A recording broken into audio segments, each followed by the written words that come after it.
नमस्कार, स्वागत है आप सबका हमारे खास कार्यक्रम देश देशांतर में। मैं हूं कवीन सचान। सांसद भर्तृहरि महताब की अध्यक्षता वाली श्रम संबंधी स्थायी समिति ने आईआरसी 2019 यानी इंडस्ट्रियल रिलेशन कोड 2019 और कोड ऑन सोशल कोड 2019 यानी सीएसएस 2019 पर अपनी रिपोर्ट मंगलवार को संसद में रख दी, जिसमें किसी भी फैक्ट्री या संस्था, चाहे वो निजी हो या सरकारी, इसमें सभी तरह के कर्मचारियों की व्यावसायिक सुरक्षा, स्वास्थ्य समेत कई पहलुओं को लेकर अहम सिफारिशें की गई हैं। रिपोर्ट में श्रम कानूनों को एक बैनर तले लाने के साथ साथ कर्मचारियों के वर्तमान से लेकर भविष्य को भी सुरक्षित करने को लेकर कई अहम सिफारिशें हैं।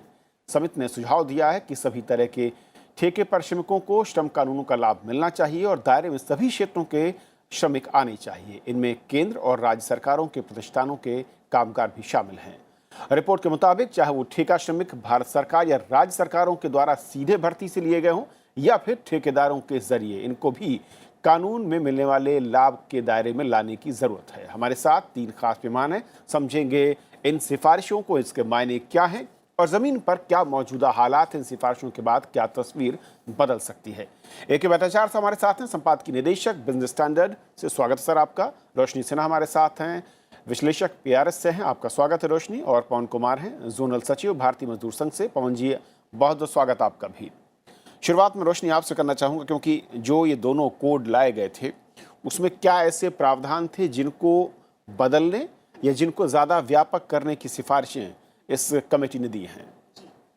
तो मैं शुरू करूंगी इस बात से कि अगर आप याद करें तो सरकार ने कहा था कि 44 केंद्रीय कानून हैं आज के दिन में, जिनको 4 कोड में कंसोलिडेट किया जा रहा है, उनको 4 कोड में डाला जा रहा है। अब एक्चुअल गिनती करें, क्योंकि चारों कोड आ गए हैं, तो 29 ऐसे लॉ निकलते हैं, तो 29 कानून हैं। अब ये कानून में सबसे ज़्यादा लॉज सबस्यूम हो रहे हैं, कंसोलिडेट हो रहे हैं। इसमें 13 लॉ डाले जा रहे हैं। तो ये 13 लॉ काफ़ी बड़े लॉज हैं, जैसे factories act, mines act, contract labour act, ऐसे कई बहुत ही इम्पॉर्टेंट महत्वपूर्ण कानून इसमें डाले गए हैं। तो पहली बात ये है। और दूसरी बात यह है कि अगर आप देखें कि क्या प्रावधान बदले गए हैं, तो आप 2 तरीकों से देख सकते हैं कि किस तरह के प्रावधान कर्मचारियों के लिए लाए गए हैं, किस तरह के प्रावधान एम्प्लॉयर्स के लिए लाए गए हैं। तो अगर आप एम्प्लॉयर्स के नज़रिए से देखें तो एक तरह से एक सिंप्लीफिकेशन हुआ है, कंप्लायंस के पूरा जो सिस्टम है उसमें एक सरलता आई है, एक स्पष्टता आई है। जैसे कि स्टैंडिंग कमिटी ने ही कहा है कि ये 13 लॉ में 600 से ज़्यादा प्रावधान थे, अब उनको कम करके 100 के ऊपर किया गया है। वो एक बात है। रजिस्ट्रेशन का एक प्रोसेस डाला गया है सारे इस्टेब्लिशमेंट्स में जहाँ पे 10 से ज़्यादा कर्मचारी हैं और सारे माइंस और डॉक्स में। और एक दूसरी बात है कि जो आपके लाइसेंसिंग के जो सिस्टम थे उसको भी थोड़ा सरल किया गया है। तो कॉन्ट्रैक्टर्स के लिए अभी एक बारी में एक 5 साल का लाइसेंस इंट्रोड्यूस किया गया है। तो कुछ ऐसे प्रोविजंस है। अब कर्मचारियों के लिए भी कुछ ऐसे प्रोविजंस है जहाँ पे कहीं कहीं कवरेज भी बढ़ाया गया है। मैं कर्मचारियों पर आऊँगा, लेकिन अगर मैं अभी बात करूँ एम्प्लॉयर को लेकर, जी, पहले जो दायरा था वो इसको सीमित किया जा रहा है कि 10 से अगर अधिक हैं तो आप एक उस कोड या इन कानूनों के अधीन आप आ जाएंगे जी। और साथ ही साथ क्या इसमें कोई स्पेसिफिक सेक्टर वाइज, जैसे पहले अलग अलग थे, उन सबको कंपाइल किया गया, एक साथ लाया गया जी। तो ये भी एक बात है कि अगर आप देखिए, जो हमने भी इसमें एनालिसिस किया था कि आज के दिन में जैसे मोटर ट्रांसपोर्ट का एक अलग कानून है, उसमें थ्रेशोल्ड है 5 लोग, तो 5 लोग से बढ़ के हो तो वो अप्लाई करेगा कानून। फैक्ट्रीज में 20 होता है या 10 होता है, ये डिपेंड होने पे कि पावर यूज़ हो रहा है या नहीं हो रहा है। कुछ कानून बीड़ी सिगार में, बिल्डिंग कंस्ट्रक्शन में 10 है। तो हर जगह अलग अलग है, हर सेक्टर का अलग कानून है। हर कानून के अंदर सेफ्टी के प्रोविजंस कब होते हैं, कमिटी कब बनाई जाएगी, ऑफिसर कब अपॉइंट किया जाएगा, उसके अलग थ्रेशोल्ड हैं। तो इन सब में एक तरह से एक पैरिटी लाई जा रही है, एक तरह से एक समानता लाई जा रही है। तो वो एक चीज़ यहाँ पे की जा रही है एक कोड के आने के चलते। ओके प्रचार सर, पहले मैं एम्प्लॉयर के अगर नज़रिए से कहूँ, कंपनी और जैसे कि कहा रोशनी बहुत अहम है कि 13 से प्रावधान, 44 कानून थे, केंद्रीय कानून 29 को 4 कोड में लाया गया। कंपनी क्या हो, अलग सेक्टर, अलग फील्ड की यूनिट को लेकर ही अलग अलग डेफिनेशंस थी। इसको कितना ज़रूरी है कि एक बेंचमार्क है, एक पैरामीटर पर लाना, और उसके किस तरीके से इम्प्लिकेशंस या फ़ायदे मैं कहूँ ज़मीन पर दिखेंगे या दिखने चाहिए? देखिए, एक बात तो है कि जो एक सरलीकरण एक बात है और एक यूनिफॉर्म एक जो स्टैंडर्ड्स लाने की ज़रूरत जो है, जैसे रोशनी जी ने कहा कि डिफरेंट इंडस्ट्रीज़ के डिफरेंट क्वालिफाइंग एलिजिबिलिटी क्राइटेरिया थी, किस तरह से आप कानून के दायरे में आते हैं। अगर हम मीडिया इंडस्ट्री की बात करते हैं, अभी जो स्टैंडिंग ऑर्डर्स जो हैं वो 50 के नीचे अगर आप एम्प्लॉय करते हैं जर्नलिस्ट, वो आप नहीं आते हैं। तो 50 के ऊपर करते हैं तभी आते हैं आप। तो इस कानून से मुझे ये लग रहा है कि एक ऐसा एक स्टैंडर्ड एक बन रहा है, तो वो अच्छी बात है। अगर ये कोड अगर सारे देश में अगर स्टेट्स लोग अगर एक्सेप्ट करें, एम्ब्रेस करें, तो हम एक सरल और एक यूनिफॉर्म एक लेबर सिस्टम की हम आशा कर सकते हैं। पर एम्प्लॉयर की तरफ से मैं ये समझता हूँ कि इसमें दो चीज़ में एक बहुत बड़ी एक चुनौती भी है और एक परिवर्तन भी है। ये है कि समिति ने ये कहा है कि जो एक कोर फंक्शंस क्या है एक कंपनी की, और एक पेरिफेरल फंक्शंस क्या है। कोर फंक्शन जिसे मुख्य कहेंगे और जो पेरिफेरल कहेंगे वो सीमांत जो उनकी वो है। तो ये ये डेफिनेशन बहुत इम्पोर्टेंट है, और ये समिति ने ये कहा है कि कानून में एक पूरी तरह से स्पष्टीकरण किया जाए कि कौन से एक कंपनी के और एक सेक्टर के कोर फंक्शंस होंगे, कौन पेरिफेरल फंक्शन होंगे। क्योंकि ये कानून ये कह रहा है कि ठेके कर्मचारी जो हैं वो कानून के दायरे में आएंगे, और ये जो सारी जो सेफ्टी कहिए या हेल्थ कहिए या वर्किंग कंडीशंस कहिए, ये अब कॉन्ट्रैक्ट एम्प्लॉयज़ भी इसके अंदर दायरे में आ रहे हैं। तो समिति ने ये कहा है कि उससे पहले आप ये तय कर दीजिए क्लियरली कि कौन से काम एक कंपनी के और एक सेक्टर के मुख्य हैं और कौन से काम सीमांत हैं या पेरिफेरल हैं।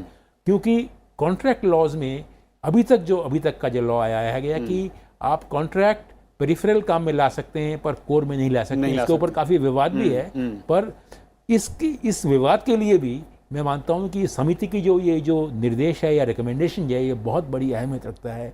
क्योंकि ये कह रही है कि कानून में स्पष्टता की बहुत उन्होंने जोर दिया है कि भाई इसमें काफ़ी सारे नियम गए हैं, पर स्पष्टता के ऊपर भी जो उन्होंने कहा है, एक बात कही है, वो मुझे लगता है कि बहुत इम्पॉर्टेंट है, और उसको कानून को डिफाइन करना बहुत एक इम्पॉर्टेंट एक चैलेंज भी रहेगा, चुनौती रहेगी, और कैसे करना होगा ये भी एक बात हमें समझना होगा। पवन जी, हम जब बात कर रहे हैं कि जो रिकमेंडेशंस इस वक्त दी हैं इस कमेटी ने, उसमें अगर हम एम्प्लॉयर के लेवल पर, कंपनी के लेवल पर बात करें, 3 बड़ी चीज़ें निकल कर आ रही हैं। मैं जानना चाहूँगा आपका नज़रिया कर्मचारी संघों की ओर से। जैसे कि रोशनी ने बताया और जैसा कि बताया भट्टाचार्य साहब ने, कि पहली चीज़ तो बहुत अहम है कि कंपनी का क्राइटेरिया उसको फिक्स किया जा रहा है कि 10 या 10 से अधिक कर्मचारी हैं, वहाँ पर ये कानून लागू हो जाता है। लेकिन कंपनी का कोर फंक्शन क्या है और कंपनी का पेरिफेरल फंक्शन क्या है, यानी कि मुख्य काम क्या होगा और सीमांत काम क्या होगा, ये भी फिक्स होना चाहिए। क्योंकि जो कॉन्ट्रैक्ट लेबर कंपनियां रखती हैं वो मुख्य काम में नहीं लगा सकती हैं। ये एक बड़ा विवाद रहा है। इसे कैसे आप देखते हैं और इसको कितना ज्यादा जरूरी है इसके बीच में सीमा रेखा को खींचना?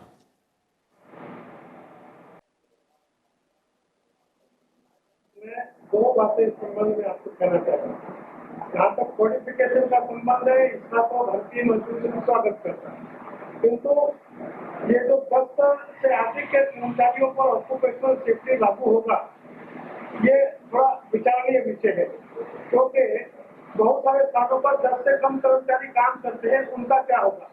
दूसरी बात, ये ठेका कर्मचारी को भी आजकल के वर्तमान समय में मुख्य व्यवसाय में लगाया जाता है। कोर बिजनेस में, कोर एक्टिविटी में भी कॉन्ट्रैक्ट वर्कर को यूटिलाइज किया जा रहा है। एक दूसरी बड़ी बात में आपका ध्यान खींचना चाहता हूँ। पहले मॉडर्न ट्रांसपोर्ट वर्कर एक्ट में 5 श्रमिकों पर कानून लागू होता था, अब 10 पर लागू होगा। यानी ये जो बीच के 5 लोग हो गए, 5 से 10 वाले, इन श्रमिकों की सुरक्षा का क्या होगा, ये एक प्रश्न है। दूसरा एक बड़ा प्रश्न इस कानून में खड़ा है, अगर आप ध्यान से पढ़ेंगे, इसमें श्रमजीवी पत्रकार मजदूरों की मजदूरी की दरों का निर्धारण अधिनियम 1958 में डाला है। मजदूरी की व्यवस्था निर्धारण इस कानून में किस प्रकार से होगा, इसकी कहीं चर्चा नहीं, न समिति ने इस पर ध्यान दिया। वास्तव में ये कानून जाना चाहिए था वेज कोड में, इसको इस कानून में क्यों डाला, ये एक अपने आप में प्रश्न है। दूसरी बात यह है, आज ठेका कर्मचारी हो या बाकी कर्मचारी हो, सबको कोर एक्टिविटी में क्योंकि लगाया जा रहा है, इसलिए थोड़ी चिंता का विषय ये रहेगा। हालांकि एक अच्छी स्थिति ये है कि 622 कानून धाराओं के बदले में 134 धाराएं आएंगी, तो उससे कानून का सबलीकरण होगा। सबलीकरण का हम स्वागत करते हैं, किंतु ये 2-3 चीजें जो हमारी चिंता का विषय है कि कम कर्मचारियों का क्या होगा। आज भी फैक्ट्री एक्ट में 10 का प्रावधान है, पवन जी, 10 से कम के कर्मचारियों की क्या होगा। ओके पवन जी, मौजूदा जो कानून है वहां पर संख्या 50 अलग अलग सेक्टर में अलग अलग रखी गई थी, 5 कर्मचारी या उससे कम को लेकर। तो वैसे भी अब मौजूदा कानूनों में भी ऐसी कोई, मैं कहूं कि बंदिश नहीं कि उसे किसी कंपनी के तौर पर या किसी कामगार जहां पर वो काम कर रहा है उसे रजिस्टर्ड के तौर पर माना जाए। ये तो मौजूदा उसमें प्रावधान नहीं था। मिनिमम संख्या क्या 5 तक लाई जा सकती है, आपको लगता है? निश्चित रूप से 5 तक लाई जानी चाहिए, क्योंकि जिस प्रकार फैक्ट्री का शुरू बदल रहा है, आज वो 5,000, 10,000, 15,000 की फैक्ट्रियां दिखाई नहीं देती। आज 150 वर्कर जिसमें काम करता है वो बड़ी एस्टेब्लिशमेंट मानी जाती है। इसलिए कानून को कम करके 5 तक निश्चित लाया जाना चाहिए। और क्योंकि पहले भी मोटर वर्कर एक्ट में ये प्रावधान था, उसमें लाएंगे तभी जाकर के इसके मजदूरों के व्यापक हितों की सुरक्षा हो पाए। ओके, मैं रोशनी, ये जो संख्या को लेकर है, जितने भी मैं कहूं कि जो आपने बताया करीब 1300 से ज्यादा प्रावधान, 44 केंद्रीय कानून, कहीं या राज्यों में भी कहीं पर भी कोई ऐसा कानून जहां पर किसी भी सेक्टर में जहां पर मजदूरों की न्यूनतम संख्या 5 या उससे कम है, या फिर ये व्यवहारिक नहीं है? जी, तो इस पे मैं 2 चीज़ें कहूँगी। कुछ ऐसे कानून स्पेसिफिकली बनाए गए हैं जो अभी बोल रहे थे कि कुछ अनऑर्गेनाइज इनफॉर्मल सेक्टर के जो वर्कर्स हैं उनके लिए 2008 का एक लॉ है जो उन्हीं को अप्लाई करता है जहाँ पे 10 से कम लोग एम्प्लॉय काम करते हैं। लेकिन अधिकतर कानून ऐसे होते हैं जो एक थ्रेशोल्ड के ऊपर अप्लाई करते हैं। तो ये एक बात है। दूसरी बात यह है कि कमेटी में भी इस पे चर्चा हुई थी, क्योंकि सवाल ये उठ रहा था कि 10 से नीचे हम कवर करें या ना करें। तो इस सवाल पे कमेटी ने जब मिनिस्ट्री से बात की थी तो मिनिस्ट्री ने कहा कि एक भी अगर एम्प्लॉय हो, साइकिल स्टैंड वाला हो, उन्होंने ये एक एग्जाम्पल दिया था, तो उनको भी कवर करना पड़ेगा। तो कमेटी का ये मानना था कि 10 कहीं ना कहीं एक थ्रेशोल्ड डालने की जरूरत है। 10 उनके हिसाब से एक ठीक थ्रेशोल्ड था। लेकिन उन्होंने ये भी कहा कि अगर आप ये कानून को देखें तो ये सेफ्टी के बारे में है, और कर्मचारियों की सेफ्टी के बारे में जब क्वेश्चन आता है तो बहुत सारी दुर्घटनाएं अनऑर्गेनाइज सेक्टर, इनफॉर्मल सेक्टर में होती है, कंस्ट्रक्शन काम में जैसे होती है या रेलवेज में जैसे होती है। तो इनफॉर्मल सेक्टर में जो एम्प्लॉयज़ हैं उनको प्रोटेक्शन देने की, उनके लिए एक सेफ्टी के प्रावधान लाने की ज़रूरत है। तो उन्होंने कहा कि गवर्नमेंट को इस बारे में सोचना चाहिए कि अगर एक अलग सेट के प्रावधान नोटिफाई किए जा सकते हैं जो ऐसे वर्कर्स के लिए हो जो वल्नरेबल हो, जिनके जो ऐसे टाइप के रिस्क से ज़्यादा एक्सपोज्ड हो और जो अनऑर्गेनाइज्ड। जी, तो उन्होंने कहा 10 का थ्रेशोल्ड ठीक है, लेकिन एक ऐसे भी प्रोविजंस नोटिफाई होने चाहिए जो सारे टाइप के वल्नरेबल वर्कर्स को अप्लाई करता हो। ये कमेटी की रिपोर्ट या रिकमेंडेशंस में है इसका जिक्र साफ तौर पर। जी, देखिए मैं ये इसमें एकदम सहमत हूँ इससे। जो ये थ्रेशोल्ड की जो बात जो है, अगर आप समिति की रिकमेंडेशन को देखेंगे तो ये थ्रेशोल्ड का जो मुद्दा जो है ये विवादास्पद नहीं लगता है मुझे, क्योंकि समिति ने ये कहा है कि आप जो अनऑर्गेनाइज सेक्टर, असंगठित क्षेत्र के जो एम्प्लॉय हैं उसको आप अंदर रखें। दुकानों की बिक्री, जो संगठन जो बिक्री करते हैं जो, उनको आप अपने दायरे में रखिए। जो मेडिकल रिप्रेजेंटेटिव्स जो हैं उनको अपने दायरे में रखिए। तो अगर असंगठित क्षेत्र के भी जो सारे जो कामकाज करने वाले जो हैं उनको भी आप अगर इस कानून के दायरे में लाते हैं, मैं समझता हूँ कि 10 से नीचे आए या 2 में आए या 5 में आए या 15 में जाए, 10 काफ़ी ठीक है। मैं समझता हूँ इससे कम करने की शायद ज़रूरत नहीं पड़ेगी, क्योंकि कानून का दायरा, अगर इस समिति के रिकमेंडेशन को मान लिया जाए तो कानून का दायरा बहुत बढ़ गया है। और इसमें काफ़ी ये इंक्लूसिव हो गया है कि इसमें तो कॉन्ट्रैक्ट एम्प्लॉयज़, इसमें समिति ने ये कहा है कि जो सेक्टर में कॉन्ट्रैक्ट एम्प्लॉयज़ जो हैं उन सेक्टर को, जो कि अदरवाइज जो कॉन्ट्रैक्ट में नहीं आते हैं, वैसे भी अगर शॉर्ट टर्म अगर कॉन्ट्रैक्ट में आते हैं उनको भी इनमें लाना चाहिए, क्योंकि ये सेफ्टी, वर्किंग कंडीशन और हेल्थ का मामला है, तीनों का मामला है। मैं थोड़ा सा रोशनी, जो 3 चीज़ें हैं कॉन्ट्रैक्ट लेबर या फिर जो कॉमन मैं कहूँगी परमानेंट या फिर एडहॉक टेम्परेरी बिल्कुल बात आती है, तीन जो अलग अलग पैमाने माने जाते हैं, उनको लेकर मौजूदा नियम किस तरीके से देखते हैं और कितना बड़ा बदलाव या चेंज ओवर की बात ये कमेटी की रिपोर्ट है उनकी सिफारिशें कर रही है? जी तो कॉन्ट्रैक्ट लेबर में कुछ चर्चा तो हो गई है। मैं एक दो चीज़ें और बोलना चाहूँगी। जो कमिटी ने जिस पे गौर किया था और जो सबसे पहला मुद्दा ये था कि अगर आप डेफिनेशन आज के दिन में देखें कि ये कानून में से कौन एक्सक्लूड होता है, ये किसको अप्लाई नहीं करता, तो उसमें कहा था कि केंद्र सरकार और राज्य सरकार के जितने ऑफिसेज हैं उसको अप्लाई नहीं करेगा। तो इसके कनेक्शन में चर्चा हुई कि आज इनके ऑफिसेज में बहुत सारे कॉन्ट्रैक्ट लेबर एम्प्लॉय किए जाते हैं, जो हाउस कीपिंग में होते हैं, गाड़ियाँ चलाते हैं, कई तरह के कॉन्ट्रैक्ट लेबर होते हैं, डेटा एंट्री करते हैं। तो सवाल ये था कि जब आप कॉन्ट्रैक्ट लेबर को एक तरफ से कानून में ला रहे हैं और दूसरी तरफ से सारे केंद्रीय और राज्य सरकार के ऑफिस से एक्सक्लूड कर रहे हैं, तो आप कैसे उनको कवरेज देंगे? तो एक कमेटी की रिकमेंडेशन थी कि अगर आप उनको इंक्लूड कर रहे हैं, जैसे अभी भट्टाचार्य जी ने भी कहा, सर ने भी कहा, तो आप उनको उनके केंद्रीय और राज्य सरकारों के ऑफिस में भी इंक्लूड कीजिए और एक क्लैरिफिकेशन लाइए, एक स्पष्टता लाइए इस पे। कुछ और चीज़ें भी थी, जैसे कि उन्होंने कहा कि इंटर स्टेट माइग्रेंट वर्कर्स जो होते हैं, जो एक राज्य से दूसरे राज्य में जाते हैं काम करने के लिए, तो उनके लिए एक अलग से चैप्टर बनना चाहिए जिसपे उनके सेफ्टी की बात होनी चाहिए, उनको क्या वेलफेयर फैसिलिटी मिलेगी, उनकी वर्किंग कंडीशन कैसे होगी, उस पर गौर करना चाहिए और एक अलग चैप्टर लाना चाहिए। तो ये भी एक कमेटी की रिकमेंडेशन थी इंटर स्टेट माइग्रेंट वर्कमेन पे, जो कई तौर पे कॉन्ट्रैक्ट लेबर भी हो सकते हैं। ओके पवन जी, अब मैं आता हूँ जो कॉन्ट्रैक्ट वर्कर हैं या फिर ऐसे कामगार जिनको ठेके पर, चाहे वो निजी जगहों पर हो, किसी भी सेक्टर में, या फिर सरकारी अर्ध सरकारी संस्थाओं में रखने की बात है। कमेटी साफ तौर पर कहती है कि उनको भी जो कानून है उसके दायरे में लाना चाहिए और जो कानून के लाभ हैं मिलने चाहिए।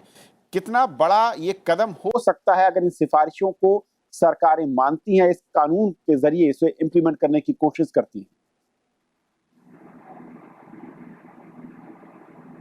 ये अपने आप में एक बहुत बड़ा काम होगा, ये तो सत्य है। अगर सरकारें स्वीकार करती हैं, उद्योगपति स्वीकार करते हैं, तो एक बहुत बड़ा लाभ है। किंतु मैं जो मूल प्रश्न खड़ा कर रहा हूँ, भवन निर्माण का जो कानून है वो एक कर्मचारी पर भी लागू होता है, तो क्या कम को 10 कर्मचारी पर लागू होगा, शेष का क्या होगा? ये अपने आप में एक प्रश्न है।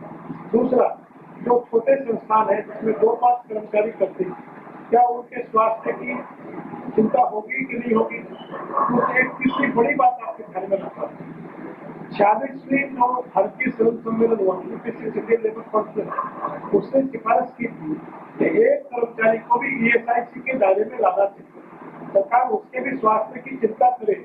ये 46वें भारतीय श्रम सम्मेलन में एक सामूहिक सभी पक्षों ने मिलकर की सिफारिश की।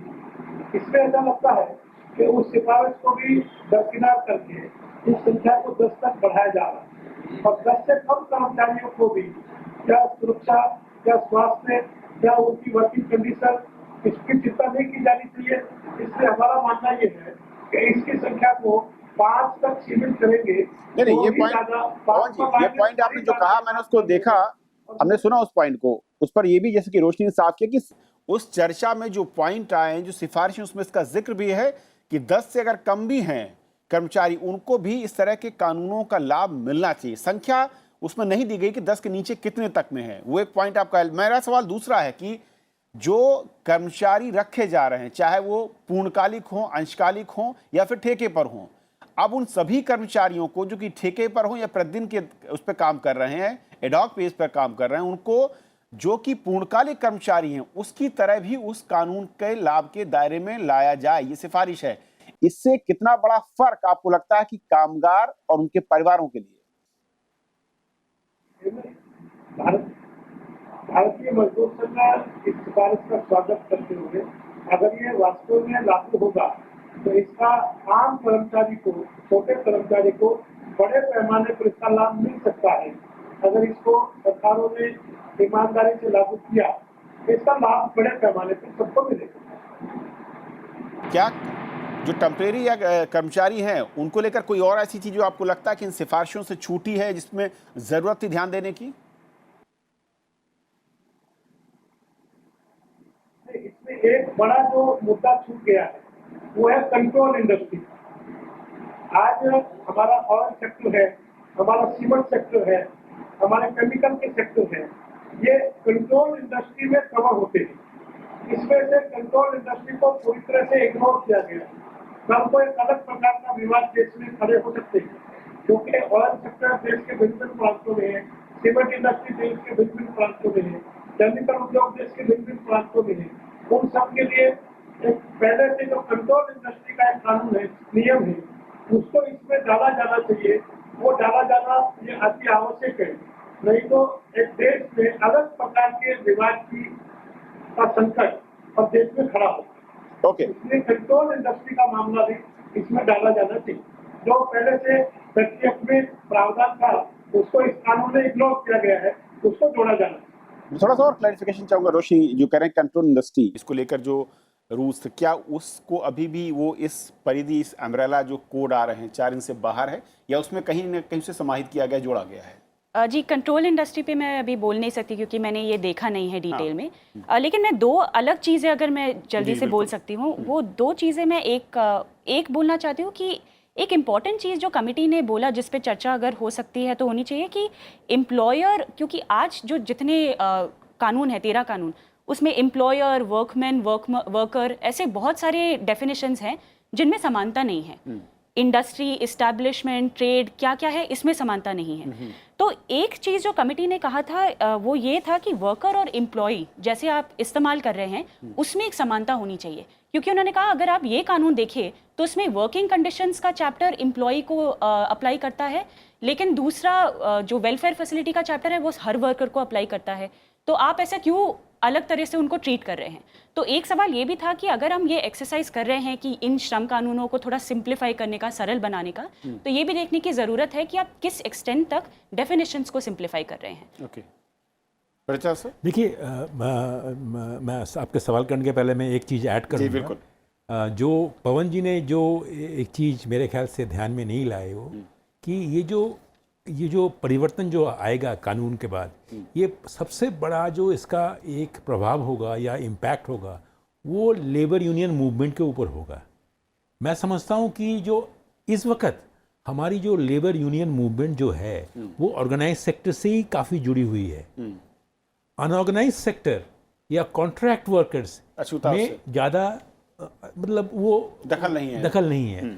मुझे लगता है कि इस कानून, ये 4 कोडों में, इसमें एक कॉमन थीम ये है कि कॉन्ट्रैक्ट ठेके वाले एम्प्लॉई और अनऑर्गेनाइज सेक्टर वाले को कानून के दायरे में लाना है।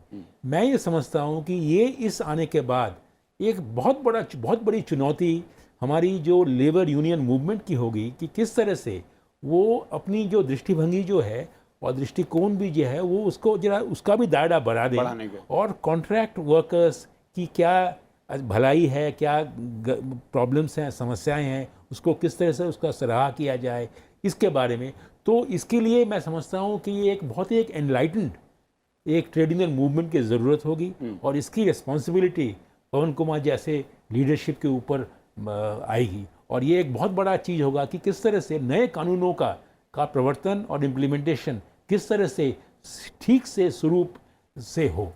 और जो एक पवन जी कहते हैं कंट्रोल इंडस्ट्री का जिक्र कर रहे थे कि सीमेंट या केमिकल इंडस्ट्री है, उसको लेकर जो कानून है मौजूदा, जिस दायरे में वो आते हैं, क्या उसको भी इस अम्ब्रेला के अंदर लाने की ज़रूरत है या होना चाहिए, जैसे कि वो कह रहे हैं? देखिए, मुझे जो मैंने पूरी तरह से इसकी अध्ययन नहीं किया है, पर मुझे जो लग रहा है कि ये कानून की जो स्कोप जो है, ये शायद वो इंडस्ट्री को के एक्सक्लूड नहीं करेगी, उन इंडस्ट्रीज़ को, क्योंकि ये एक ओवरऑल कोड है।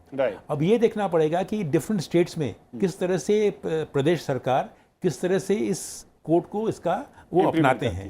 पर मुझे लग रहा है कि जिस तरह से इनका जो दायरा जिस तरह से बनाया गया है, मुझे लग रहा है कि कंट्रोल इंडस्ट्रीज इसके बाहर इस वक्त नहीं है। और अगर आप देखें कि क्योंकि इनमें एक स्पेसिफिक मेंशन है कि जो अखबार के एम्प्लॉयज़ हैं, वो भी तो एक कंट्रोल इंडस्ट्री है, तो उसके लिए अलग एक लेबर लॉज सब कुछ है। तो कंट्रोल इंडस्ट्रीज के मुझे लगता है कि ये दायरे से बाहर नहीं होंगे। मुझे अपनी सूझबूझ से यही लगती है मुझे। बिल्कुल। और एक आखिरी मैं चाहूँगा रोशनी, क्योंकि तमाम दर्शकों के नजरिए से मैं दर्शकों को ये भी बता दूं कि ये महज संसद की श्रम संबंधी जो स्थायी समिति होती है उसकी रिकमेंडेशंस हैं, कानूनों को लेकर ये कानून में बदलाव की बात नहीं है, ना नए प्रावधान है। ये सिफारिशें हैं कि जो श्रम कानून 4 कोड में सरकार लाने जा रही है, जिसमें से कुछ लागू हुए, उसमें से ये चीजें कानून में शामिल होनी चाहिए।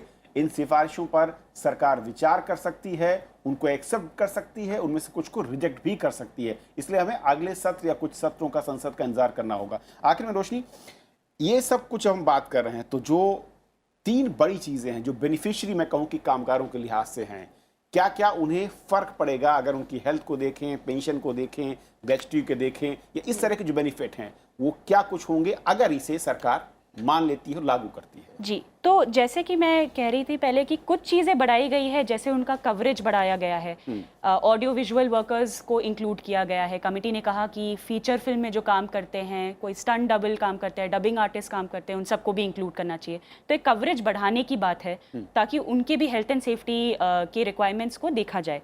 लेकिन एक सवाल जो फिर भी रहता है कि इसमें काफ़ी बहुत सारे प्रावधान है हेल्थ और सेफ्टी पे, कि वेलफेयर प्रोविजंस होंगे, क्रैश होंगे, ड्रिंकिंग वाटर, ये बहुत सारे प्रोविजंस है, किस तरह की वर्किंग कंडीशंस लाए जाएंगे।